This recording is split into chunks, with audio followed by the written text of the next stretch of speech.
Good morning. We are back with a Fox News alert. 2 people are dead and 9 others are injured after a shooting yesterday at Brown University in Rhode Island. Officials say the suspect is a male dressed in all black who left the scene on foot through a door on Hope Street. A shelter in place has been just lifted for the entire Brown campus, and the AP is reporting that a person of interest is in custody now. Former ATF Special Agent Bernard Zapor joins us now. Bernard, thank you for getting up. What do you make of this situation? We're just getting this news that the shelter in place has been lifted. AP reporting someone's in custody, but clearly the police investigation is very active.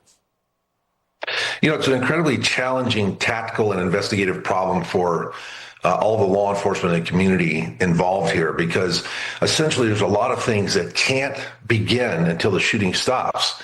And until you have somebody in custody that you can confirm is the cause of this, the shooting hasn't stopped theoretically. And so their number one priority is to make sure that they're not going to have a re-engagement, that there are other participants in the shooting.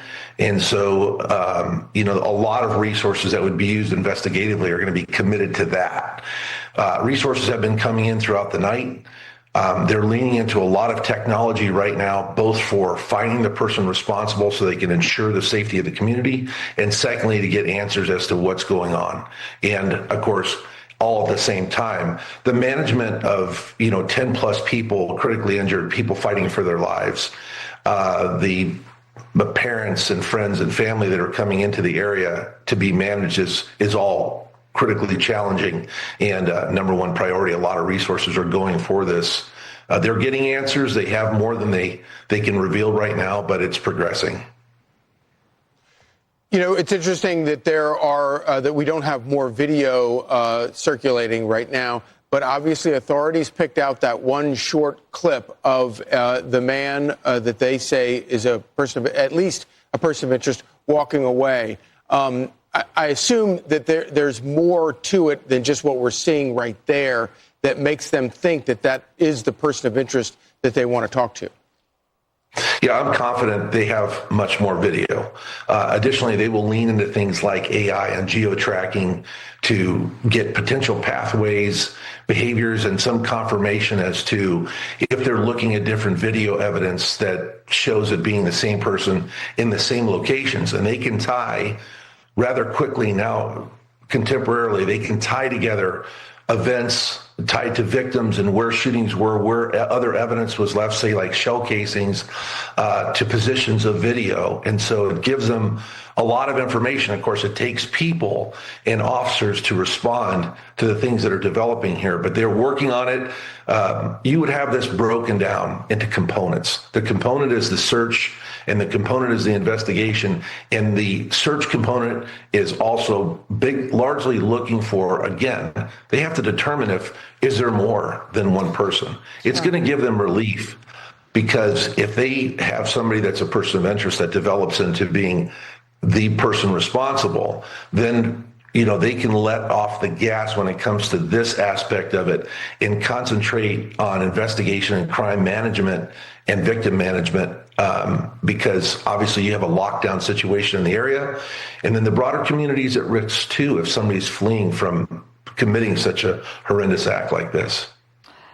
Well, Bernard, we love having a special agent ATF person here, because you see things that we don't see. I see that footage and I see this young man walking rather calmly. It's kind of shocking to me. When you see that video, what do you see?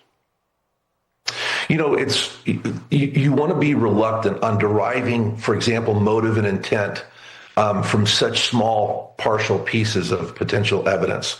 But, a lot of things, if you look at the Charlie Kirk assassination, for example, the video of the suspect that was walking with a limp and the things that were attributed to potentially that.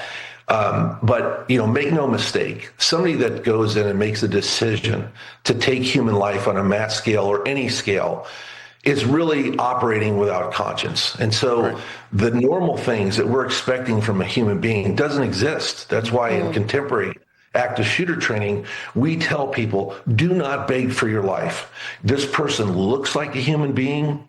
They're not necessarily scary looking, but they are a robot. They have no conscience. They have no empathy. They don't care what your situation is. They're there to take life. Yeah. And so trying to attribute a human behavior in a video will usually not provide any picture as to what the intent or the person is. Because, when you're encountering somebody that does this, they're soulless essentially at the time, and maybe beyond, something that in the human realm, we have a very difficult ability to relate to anybody that would do such a thing, regardless of motive and intent. And, there's the argument too that whether it's ideological or professed psychological, right, they're really the same person. Right. So I can't let you go without you answering this question. If you don't beg for your life, what do you tell people to do? You run, hide, and fight. You take whatever opportunity you have to escape, fight, kill the person who's there. You have no choice.